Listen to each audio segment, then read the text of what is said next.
Now, Honda has a luxury brand. It's called Acura. For those of you guys don't know what brand that is actually a step above Honda itself, offering even plushier materials, even sometimes more performance and more safety features. We don't have Acura in the country right now, but this one right here is the next best thing. What's going on, guys? Roy Ralbus here from Zigwheels.Ph, and today we'll be reviewing something you guys have been waiting for quite some time. It's the Honda CR-V RS EHEV.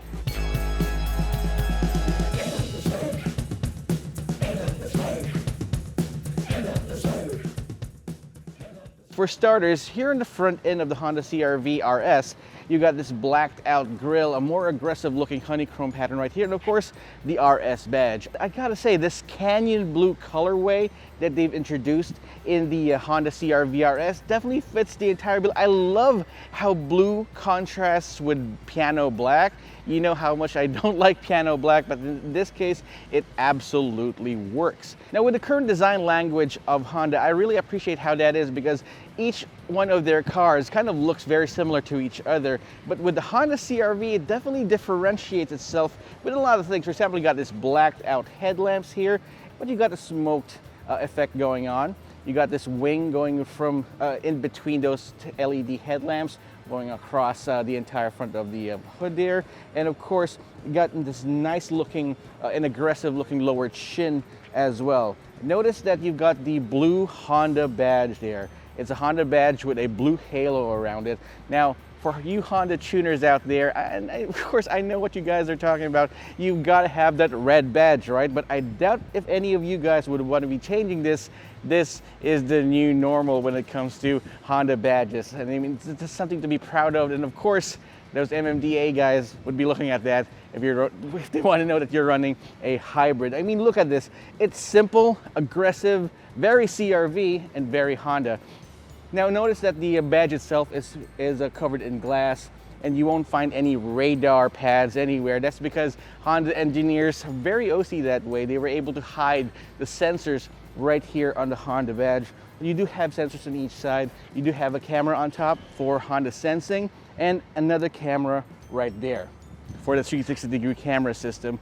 I mean, I'm loving this look, even more so than the regular Honda CR-V. So from here right on end, this is definitely one to go for. We get to enjoy more of this canyon blue colorway going on here, right here on the side profile. You get 18-inch blacked out alloy wheels right here. It definitely looks the part of being an SUV. So you got two 35/60 R18 tires, which are blacked out. You get similar ones in the lower variants, which is the 4x4 and the V ones, but in this case right here, it's uprated to 18 inches and it's blacked out, and I absolutely love it. Now, this is still a crossover SUV, but notice that you don't see the black plastic cladding all around. You will find that in the V and the turbo variants, but here, it's definitely just body colored, which definitely adds a little bit to the plushness, to the more Acura-like thing of how Honda does it.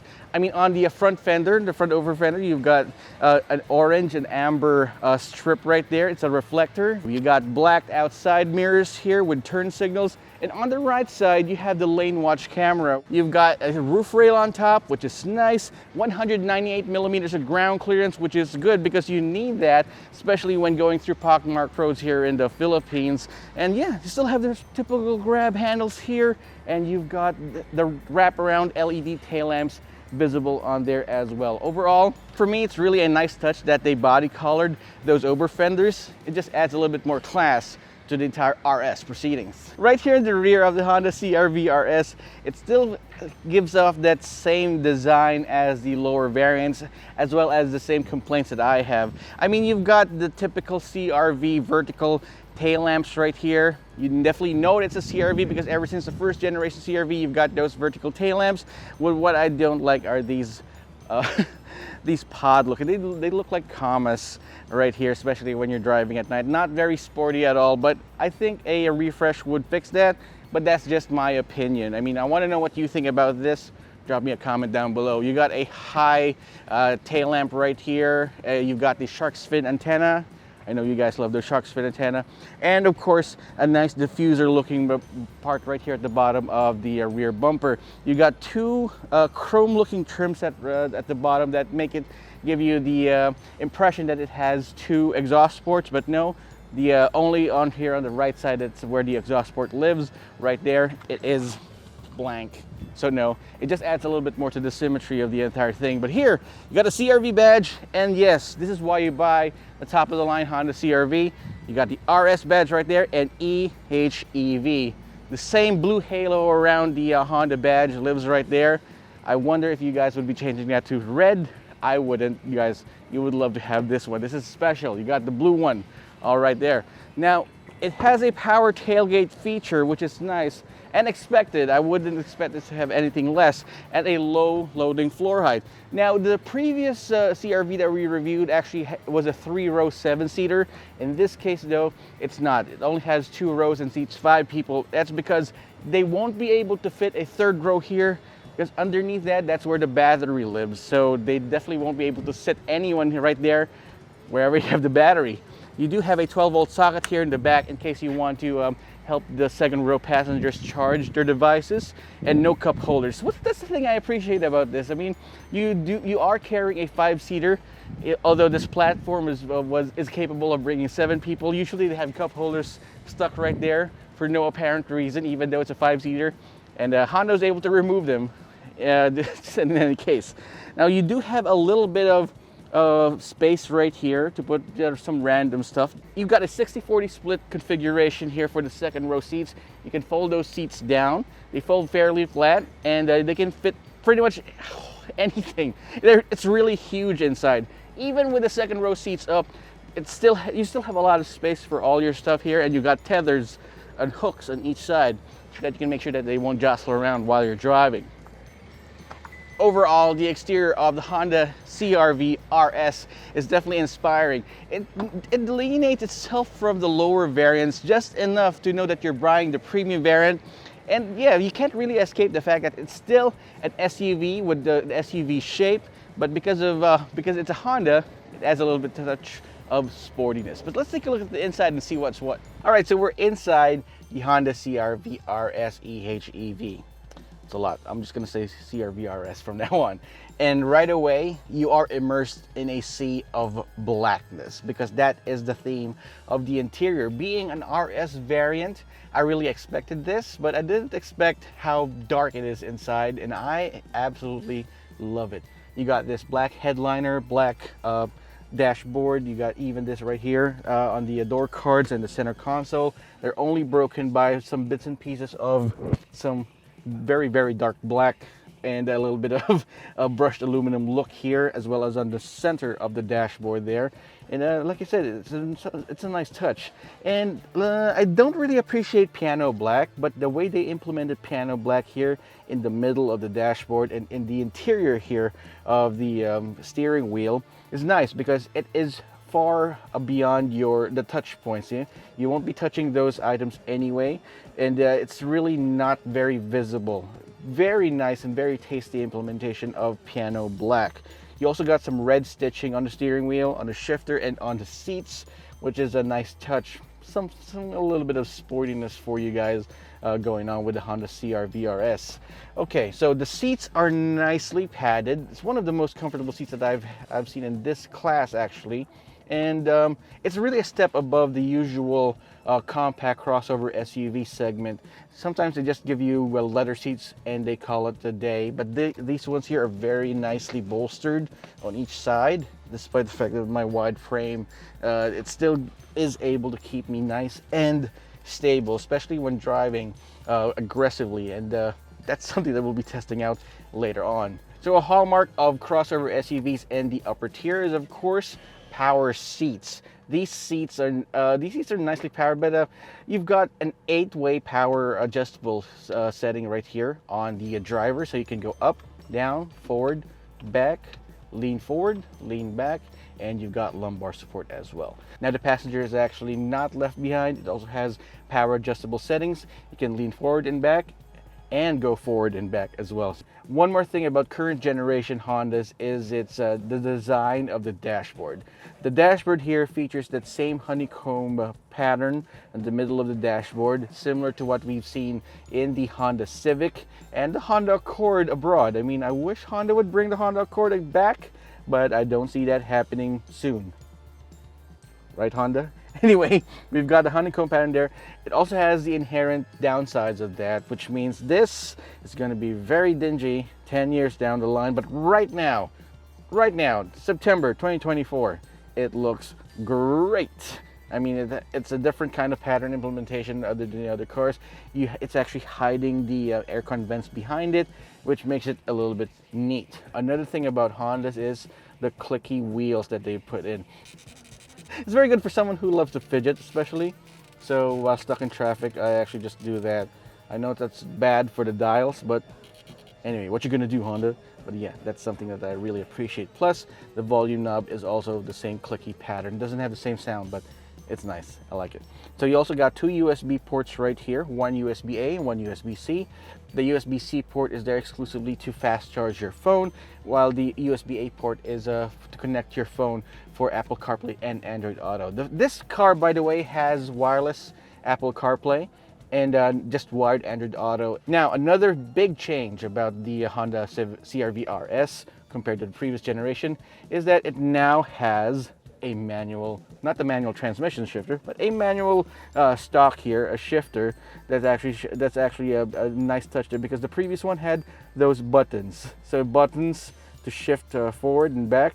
This one, the manual shifter, is back with a nice comforting chug whenever you change your shift. So PRNDS, actually not PRNDS, so it's PRND and B. More on that later. The B stands for Baguio mode. No, that's braking. That's regenerative braking and engine braking. We'll be talking about that. Right next to it, you've got your drive mode selector. You've got Econ, Normal, and Sport. No Sport Plus or R Plus here. It's not a Type R. And you've got your hill descent control, electronic parking brake, and brake hold, electronic brake hold for those traffic situations. The steering wheel is a different leather material from the seats here. If the seats are perforated, this one here is made of that solid or smooth leather material, which is nice because you wouldn't want to have marks on your hand when you're driving. It also has the red stitching there, by the way, and paddle shifters in the back. Now, it's also adjustable for both reach and rake. There you go, easy. And on the side, you got some buttons here to control more settings in the car. You got the proximity sensors, the parking sensors, because this one really gets loud whenever a car gets near to it. You want to turn it off right there. And another button to lift the power tailgate and traction control. It's also got memory settings, by the way. I forgot to tell you about that. It's got memory settings right here.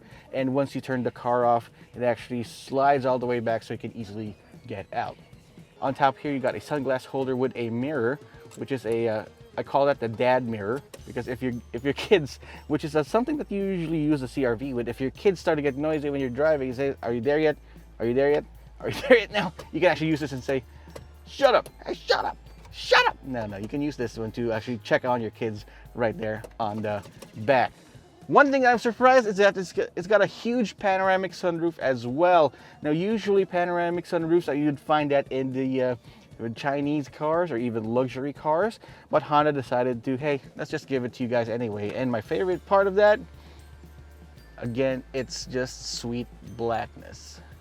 So hey, there's so much things about the interior right here that there are a couple of things that I've almost forgotten to tell you about. This here, a 9-inch touchscreen infotainment system with the aforementioned Apple CarPlay and Android Auto, makes its appearance, and it is magnitudes better than the previous generation. This is much smoother, gives you all the information that you need, and most especially the power flow setting. You can actually check out your battery level and your charging level, as well as your range. It's nice, especially for you numbers nerds out there. Plus you got your trip computer, you got all the settings that you need right there, plus a multi-information display here. It's fully digital. You won't get any physical gauges here, but I certainly don't miss them, because this one here gives you all the information you need while you're driving. But of course, the thing is, you got to keep your eyes on the road, right? Honda's got you back with that as well, because it's got a heads-up display. So they're really pulling out all the stops right here in this car, but they're not done yet. You got Bose speakers. Let me tell you something about those Bose speakers. I'm not an audiophile myself. They sound great. Yeah, they sound absolutely amazing, but they're smart. How smart? If you put in your Android Auto, connect it right there, you know how Waze always distracts you if they have an alert? You won't hear Waze alerts throughout the entirety of the car. For some reason, the sound comes from the front. That's right. It won't be giving you all those alerts and warnings throughout the entirety of the speaker. They're not going to waste that on these nice Bose speakers. Instead, they just got this small speaker right here in the back, and that's where you're going to hear the Waze alerts. I've got some passengers inside. They actually told me that they didn't notice it, but I actually heard it myself, which leads me to believe that yes, the sound seems to be a little bit focused more to the driver whenever it gives you some alerts, which is smart. Honda really knows their stuff, and that's the thing I appreciate about Honda. I mean, that's why I got a shirt right here. All right, so we're here in the back seat of the Honda CR-V RS, and this is very important because you'll be considering buying a Honda CR-V RS to be a family car. You want to put your kids here in the back, or sometimes put in some your friends here in the back as well. Now, for my frame, I'm 5'10.5" with a long torso. The panoramic sunroof is having some, it's giving me some issues because it kind of impedes a little bit on the headroom, but I'd like to think that it also has to do with the battery right there. So they had to mount the seats a little higher up, but as it turns out, it's all right. It's not groundbreaking, it's not totally amazing, but headroom is definitely going to be a problem if you're a 6-footer or a 6-footer or higher. So thankfully, the seats do recline though. So there you go, which is a rarity in cars these days. So that's something that I appreciate. It does recline. Separate AC vents in the back. It's only a dual zone automatic climate control, so you don't get any of those buttons right here in the back, but you do have 2 fast charging USB ports. Those are Type-C and the bottom. All right, so the floor, despite the fact that it shares a platform with an all-wheel drive variant and has a battery in the back, it's still fairly flat, so you get a lot of space for your feet here. So even if you sit 3 people here in the back, it's still perfectly fine. You also have a center armrest with 2 cup holders there. You got speakers here, and it works out. So yeah, it's fairly straightforward and very usable. It's just that this one is a little bit impeding from the headroom. You also have these touch sensitive or capacitive dome lights here, which is nice. Even though you have a sunroof, you still have the dome lights, which is important. Yeah, this is a total pass for me. Could be better. I mean, the headroom, I could have done without the sunroof if it means adding a little bit more headroom. But yeah, this is definitely a pass for me. Very comfortable. So under the hood, you've got a 2-liter Atkinson cycle engine. It's mated to 2 electric motors. And sometimes when it comes to hybrid, there are 2 types. You've got parallel hybrid and series hybrid. Series hybrid is pretty much like, it's similar to how e-Power works. With parallel hybrid, the engine, the gas engine and the electric motor work in tandem with each other to move the car forward. So with Honda's HEV technology, you have both. So during startups or when accelerating forward from a stop, you actually use the electric motors to move forward. So that's where the series hybrid works out. And then when you're on the move, it actually uses both the engine and the 2 electric motors to keep you cruising at a comfortable, yet still very performance-oriented speed. There we go. Now what that does is that the reason why you need 2 electric motors is to make sure that the acceleration and the transition between gas and electric would be as seamless as possible, and that's what we've noticed while driving the Honda CR-V RS. The changeover between gas and electric is so seamless that you wouldn't even notice it, and that is definitely something. Power is something interesting as well. So if you combine both the power of the electric and gasoline engine, it makes 204 horsepower and 335 Newton meters of torque, which again does not sound like much, especially if you compare it to a lot of its rivals. But like I always say during our reviews here, it's not about how much numbers you have on paper. You're not playing a game of trump cards here. It's about how much of that power goes to the wheels. In this case here, the Honda CR-V RS is a front wheel drive car, so all the power goes to the two front wheels. And then the transmission, the computer goes and modulates the power efficiently. Now, like I said, it's both a series and a parallel type of engine, or hybrid engine. So once you accelerate forward, there's no waiting. You definitely get all that power right away, and then the engine then goes ahead and acts itself up, giving you all that power when you need it. So sure, you can have a lot more horses, 250 to 300, a lot more torque, 400, but if it takes time for you to get there, then it's really moot. In this case right here, this is one fast SUV, and you definitely won't be feeling shortchanged in real life driving. So Honda says that it's got an eCVT transmission.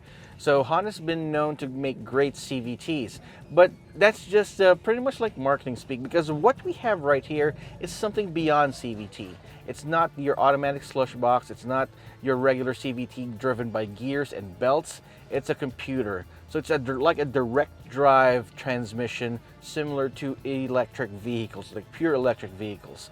So you definitely don't feel a lot of the shift shock, especially in city driving, but during highway driving, that it somehow simulates gear changes to give you the sensation of driving. And that's why you've got some paddle shifters right here at the back of the steering wheel. You can give the engine input what type of drive you want to exactly have. So you got 3 drive modes: normal, econ, and sport. And once you hit sport, that's when things get a little bit crazy inside. That's where a little bit of that Honda madness starts to seep in, because once you hit sport mode, the acceleration characteristics of the car just goes from 0 to 11 in 0 seconds flat. But once you hit the accelerator pedal, you get that power right away. Plus, it's got this neat trick here. Now, the car is definitely quiet. The Honda CR-V is a quiet vehicle. NVH levels is definitely up to par with more expensive crossover SUVs. That's why I started to compare this with an Acura, actually. It's not really very CR-V-like. It's quiet on the inside, and you can barely feel any bumps and the noise from the outside. But what you hear is some sort of like an engine noise permeating through the cabin. Well, that's not really engine noise. It's a simulated sound to give you, again, that nice sensation of driving. And we're in sport mode right now, and we are good, we got it. And then as you can see, the speedometer really doesn't go up that much, but you can feel that sensation of speed and the sound that it gives you.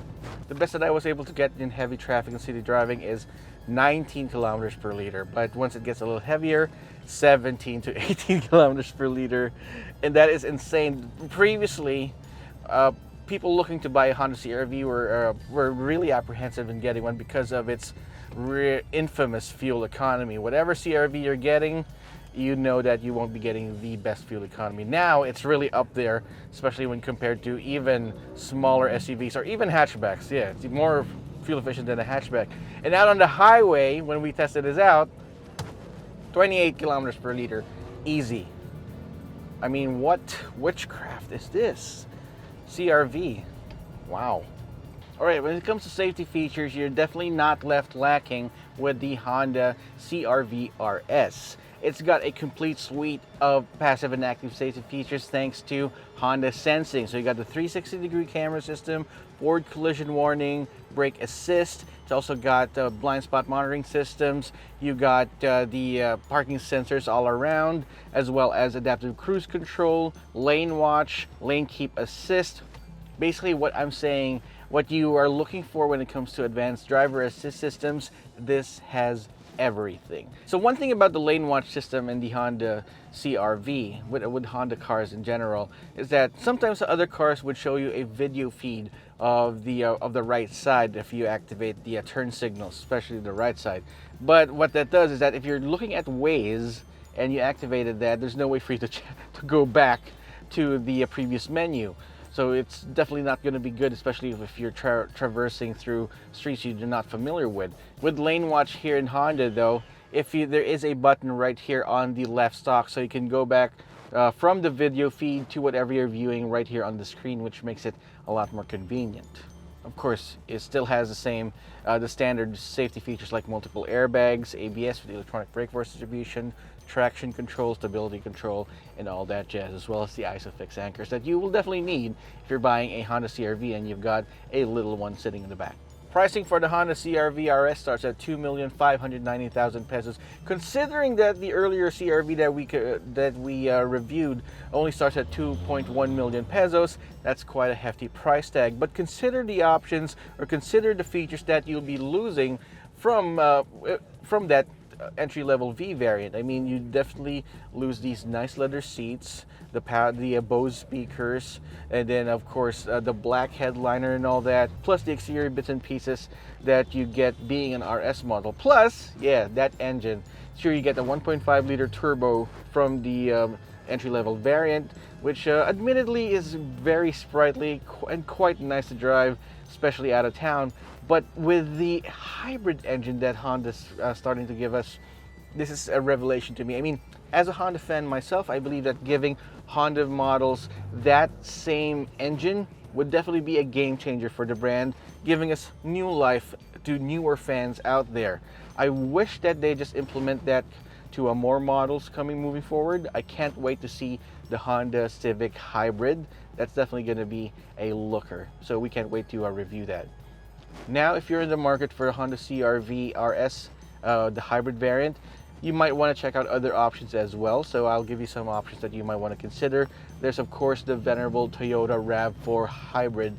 The RAV4 Hybrid has recently undergone some price cuts. I believe it's now 2.3 million pesos. So, but the thing about that is that it really is starting to show its age. It's due for a model change very soon, but it's still a very solid vehicle. In fact, we've got some videos reviewing that, as well as comparing it to a diesel SUV.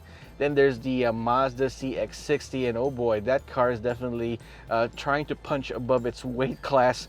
I mean, talk about plush, talk about nice amenities. That is, however, 2.7 million pesos, so it is kind of getting up there when it comes to price. Then you've got some newcomers in the market, the BYD Sea Lion. Oh wow, I mean, we've reviewed that quite recently during a first drive, and it's proven to be quite nice. You've got all these nice amenities, pretty much the same features. It doesn't have the same space on the inside though, but the overall size pretty much goes toe-to-toe with the Honda CR-V. Plus it's a plug-in hybrid, and the price is definitely something else. It's going to disrupt the market and might actually might give the CR-V RS a run for its money. Then you've got the GAC MQ Hybrid, which also undercuts the CR-V in price, but definitely not in space. You got a lot of space inside the GAC MQ, and having a hybrid variant of that one would be quite something in this segment. And finally, the Cherry Tiggo 8 plug-in hybrid is there too.